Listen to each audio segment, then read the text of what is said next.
Hi, my name is Stacy Whitfield, and I am the owner and broker of listforflatfee.com.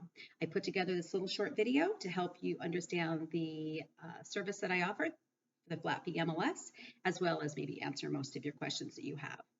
My Flat Fee MLS service is $285. You don't pay any listing at commission at closing. You only offer a buyer's agent commission, and that amount is up to you. Most of my sellers offer 2.5%, some offer 3%, some offer only 1%. However, the more that you offer, the more apt you are to get agents to get in to show your property. The commission to the buyer's agent is paid at closing. So if it doesn't close, you don't pay the commission. If you do want me to assist you with offers, there is an option for that, and I charge $1,200. And that would be something that you would choose on your MLS listing forms. 90% of my sellers don't choose it. They handle everything on their own, which is perfectly fine. But if you do need assistance, that's available.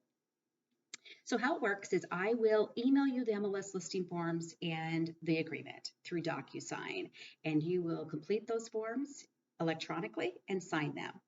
Secondly, you will go to my website, listforflatfee.com, and you will sign up with the Flat Fee MLS, and you will add your property there. You'll basically create an account first, then you add your property, and then you add up all the photos that you want on your listing. You can number them in the order that you want them to appear, and you also add a description to your property as well. Once that is complete, those two items are done, then I have everything that I need to enter your listing manually into the multiple listing service. The Department of Licensing audits me just like they do any other broker. So when I get audited, I must have a listing file on your property. And so that is why you have to fill out a listing agreement and sign that as well. So I enter the listing in MLS. I email you a copy of it to review prior to activating. You have the option to wait to activate it, make any changes to it before I activate it. So it's not a problem there. You'll reply to the email with any changes to that listing sheet that I sent you. Once it's activated in the multiple listing service, I will follow up with some other instructions, documents, disclosures that you may need, like lead-based paint disclosure, which is required for properties built prior to 1978.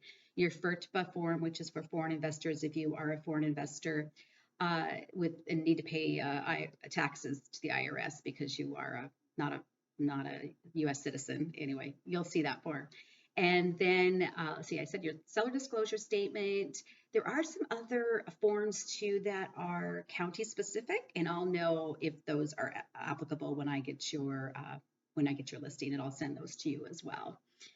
I will send you a change form. So if you ever want to make price changes or any other material changes, you'll use the change form. If you just want to make photo changes or some minor changes to the listing, then you can just email those to me and I can take care of that for you. Monday through Friday is when changes are made, so feel free to send those over via email. The only other thing that I would recommend is getting a professional photographer out to do your photos. Photos are really big because once I enter it in the multiple listing service, your listing will sweep to all the public sites like Windermere, John L. Scott, Redfin, Realtor.com, Zillow. And photos are the first things that buyers see. So I think it's really important that you have good photos. If you have a good phone, a lot of phones have great cameras. Take your own photos. If they look good, awesome. But I always suggest getting professional photos. But it's up to you. And also a virtual tour. A virtual tour is what a professional photographer will offer, and they usually charge maybe $150, $200 additional for that. But you have to check with a photographer on that.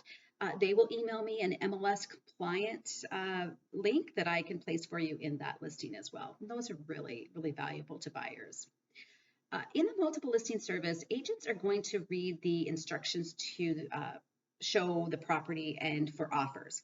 How it works is in the MLS, I tell I tell agents to contact the seller directly. I provide your email and your phone number, and I tell them to negotiate directly with you on any offers that are being presented or any questions on the property. So when you get an offer, it's going to come to your email. It's going to come straight from that agent. You're going to negotiate on your own behalf. So unless, of course, you have decided to utilize my service to help you with the offer, then I will handle all that for you. But you will, in the case where you're handling it yourself, you will just communicate directly with the agent. and you will do your own counter offers as well as any providing the agent with any of your documents that you need for your disclosures, etc. And then you will make sure that escrow is set up yourself, and escrow will order preliminary title. And so you'll want to communicate with the escrow company and make sure all those things are done. But what is nice about this is that you control the whole process yourself, and then you know what agents are bringing in offers, and you're welcome to tell one agent if there's an offer coming in, and you can tell the other agent what the offer is that you did already receive. Don't ever feel like you can't tell them what the price was, because it's your property. It's, you can say, I've got an offer here for $595, and if you can beat it, I'll take yours instead of this one because I haven't accepted it yet. So it's your property, it's your investment, it's your hard-earned equity. You need to do what's best for you, and that is not illegal. I don't know why sellers sometimes think that that's not, that you can't do that, but you can. So not a big deal.